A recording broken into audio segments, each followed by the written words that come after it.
The mission of the Point Defiance Zoo and Aquarium is to practice and promote effective conservation on behalf of the world's wildlife. We are charged with coming up with ideas in ways that we could reduce our carbon footprint, increase efficiencies, and essentially walk the walk as we talk the talk.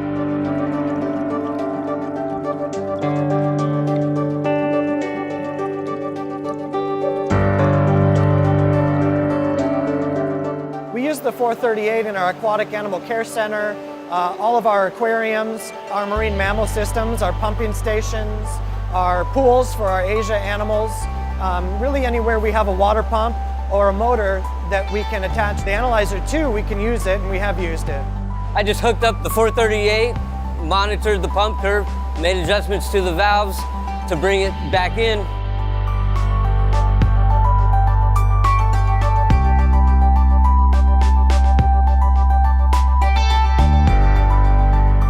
It's made it more effective, more efficient.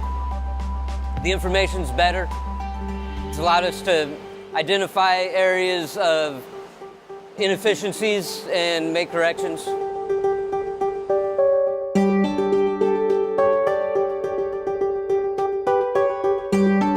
Before the 438, we would just rely on our 5 senses.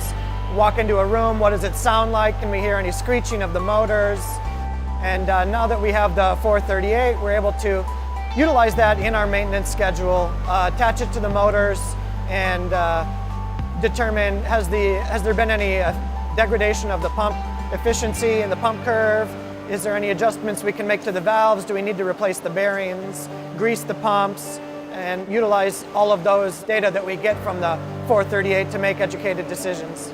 If we're using less water and less electricity, if we're getting more life expectancy out of existing pumps, if they're lasting a year longer, that definitely saves money. So the less money we need to spend on emergency maintenance costs and replacement of pumping systems, the more money we can spend directly on the animals and their well-being. We are also, utilizing less energy, which just has a better impact for all of the animals in the world and our sustainability.